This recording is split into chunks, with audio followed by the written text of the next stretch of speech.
Today we're going to talk about the incretin hormones, which is the mechanism by which Ozempic helps people lose weight.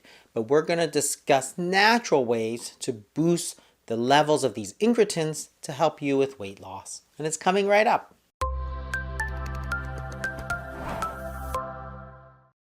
The amount of body fat that we carry is regulated much like a thermostat. That is, when the amount of body fat goes too high, then our body actually secretes hormones to bring it back down to normal. It's really not based on calories, it's based on hormones, such as insulin, which is what we talked about in my book, The Obesity Code. Now, insulin is a hormone that raises that body fat thermostat so that you carry more body fat. But there are also hormones that bring it back down, and the incretins are one of those groups of hormones, of which there's several, but the main ones are GLP-1 and GIP, and these are the hormones that the various weight loss drugs that have been quite successful recently, such as Ozempic and Mounjaro, they affect these hormones. In the case of Ozempic, GLP-1, and in the case of Mounjaro, both GIP and GLP-1. The amount of body fat we carry is tightly regulated. We don't want too little because then we wouldn't have any stores of calories, and we don't want too much because then that's going to make us slower. It's going to be harder to catch food. It's going to be harder to run away from predators and so on. So the incretins have several important jobs. One is to tell us when to stop eating by making us full. The second big job is to tell us when we should eat again by keeping us full. So incretins tell us to stop eating and when to start eating again. So how does it do this? There are two main mechanisms. The first is that it slows gastric emptying. So when you eat a meal, there's more on that meal than you can process all at once. So the stomach acts like a holding tank. It churns it, it mixes with stomach acid, it starts the process of digesting, but then it slowly releases its content into the small intestine so that the small intestines don't get overloaded with this big meal all at once. So over the period of a few hours, it's going to release it slowly.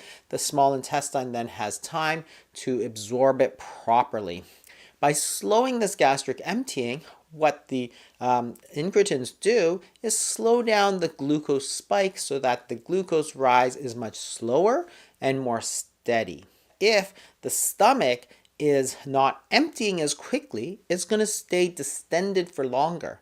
There are stretch receptors within the stomach that tell the body, hey, the stomach is full, you should stop eating. So this is a very important mechanism to tell us to stop eating, and because it stays full for longer, we delay the next meal naturally.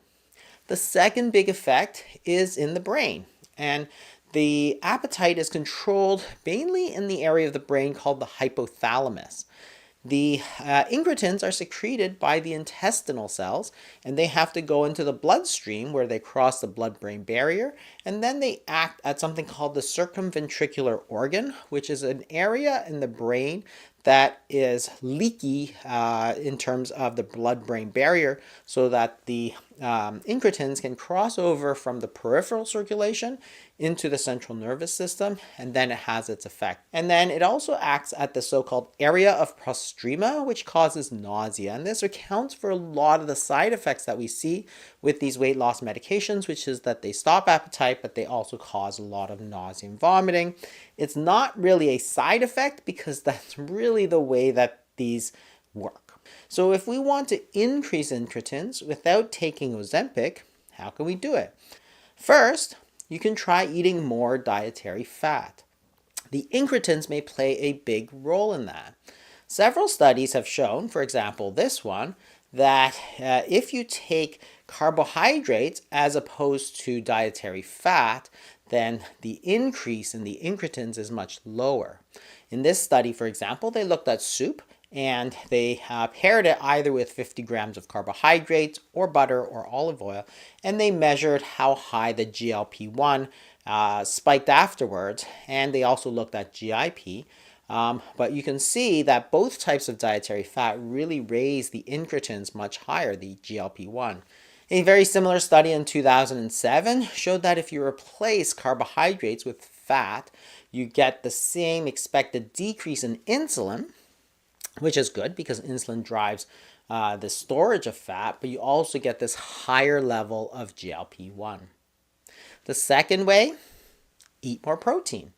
And again, it's already well known that eating higher protein leads to greater satiety. For example, if you eat a steak versus if you eat cookies or drink pop, for example, you feel more full.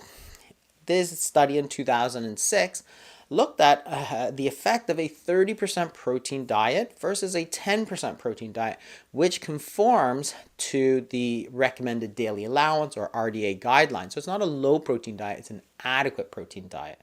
But you see that the lower protein diet led to greater hunger, and this may be related to the GLP effect.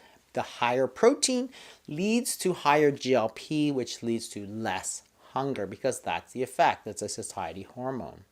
And different types of proteins may have different GLP effects as well. So branched chain amino acids, such as found in dairy, may actually have a higher GLP effect. So that's why eating more of those may be very beneficial. Number 3, eat more fiber. A lot of carbohydrates that are unprocessed come with a lot of fiber. This is a type of resistant starch, and you might want to check my previous video on resistant starches and the 5 different types. But fiber is one of those types, and it doesn't get digested or absorbed. So this fiber reaches the colon, and there it gets fermented by the gut microbiome to short-chain fatty acids, or SCFA, and these are things like acetate butyrate propionate. And these interact with free fatty acid receptors 2 and 3 to boost GLP secretion. So again, if you eat more fiber, you're getting a bit of a double whammy effect. That is, the fiber is going to be bulkier. So therefore, it's going to increase those stretch receptors in the stomach. It's harder for the fiber to go through. It doesn't go through as quickly, for example, as white flour, which is going to go directly through the small intestines, directly into the bloodstream, shoot up that glucose. The fiber is bigger, it's bulkier, it's harder to move physically, so it's going to slow things right down, and then it's going to increase satiety by the time it gets to the colon. Number 4, try bitter foods.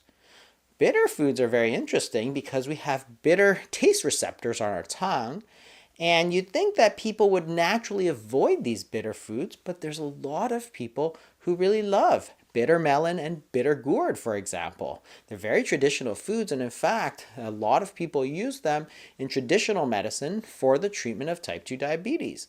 And it turns out that these bitter taste receptors may activate incretins. This study, for example, in bitter gourd found not only a profound blood glucose lowering effect, but also significantly raises GLP, which may be responsible for this anti-glycemic effect. And of course, that's exactly how Ozempic works for the treatment of type 2 diabetes as well, and the bitter foods may be doing the same thing. Number 5, curcumin. So this is found in turmeric and found in many curries. And again, it's very used traditionally for the treatment of type 2 diabetes, but turns out that this spice also has a very significant GLP effect.